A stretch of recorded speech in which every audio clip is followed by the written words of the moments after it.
తెలంగాణ రాష్ట్ర ఆవిర్భావ దశాబ్ది వేడుకలు అట్టహాసంగా ప్రారంభమయ్యాయి. ముందుగా గన్ పార్క్ లో అమరవీరుల స్తూపాలకు నివాళులు అర్పించిన CM Revanth Reddy parade ground లో జాతీయ పతాకాన్ని ఆవిష్కరించారు. తెలంగాణ గొప్ప చారిత్రక సంపదను కలిగి ఉందని సీఎం రేవంత్ రెడ్డి తెలిపారు. జయ జయ హే తెలంగాణ గేయాన్ని రాష్ట్ర గీతంగా ప్రకటిస్తున్నట్లు చెప్పారు. రాష్ట్ర చిహ్నం ఒక జాతి చరిత్రకు అద్దం పడుతోందన్నారు. ఆకలినైనా భరిస్తాం, స్వేచ్ఛను హరిస్తే ఊరుకోమన్నారు. 10 ఏళ్లలో తెలంగాణ 100 ఏళ్ల విధ్వంసానికి గురైందన్నారు. సామాజిక న్యాయం మేడిపండు చందంగా మారిందని తెలిపారు. ముసుగులో ప్రజాస్వామ్యాన్ని చెరబట్టాలని చూస్తే తెలంగాణ భరించదు. ప్రాంతేతరుడు ద్రోహం చేస్తే పొలిమేరల వరకు తరిమి కొడతాం. ప్రాంతం వాడే ద్రోహం చేస్తే ప్రాణాలతోనే పాతి పెడతాం అన్న కవి కాళోజీ మాటలు అక్షర సత్యాలు. 10 ఏళ్ల పాలన తెలంగాణ 100 ఏళ్ల విధ్వంసానికి గురి అయింది. భౌతిక విధ్వంసమే మాత్రమే కాదు, తెలంగాణ మూల స్వభావమైన స్వేచ్ఛపై దాడి జరిగింది.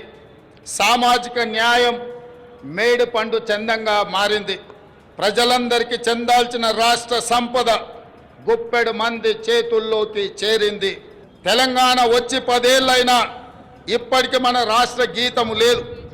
ఉద్యమ కాలంలో ఉవ్వెత్తున స్ఫూర్తిని రగల్చిన జయ జయ హే తెలంగాణ జననీ జయ కేతనం గేయమే మన రాష్ట్ర అధికార గీతం కావాలని ఆనాడు ఆశించాం. సహజ కవి అందశ్రీ రచించిన ఈ గేయం మన రాష్ట్ర గేయంగా ఉంటుందని విశ్వసించాం.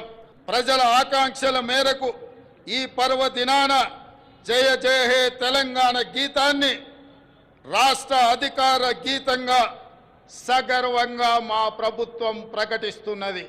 ఆనాడు ఉద్యమంలో ఉవ్వెత్తున పాల్గొన్న తెలంగాణ యువత ప్రభుత్వాల నిర్లక్ష్యం వల్ల ఈనాడు డ్రగ్స్ మహమ్మారి వైపు, గంజాయి వైపు మళ్ళీ ఈరోజు తెలంగాణ సమాజాన్ని నిర్వీర్యం చేసే కుట్ర జరుగుతుంది.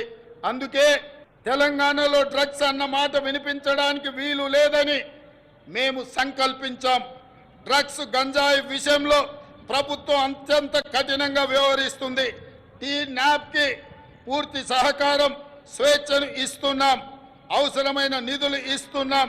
డ్రగ్స్ విషయంలో ఎంతటి వారు ఉన్నా వదిలే సమస్య లేదు. సంక్షేమం ముసుగులో ప్రజాస్వామ్యాన్ని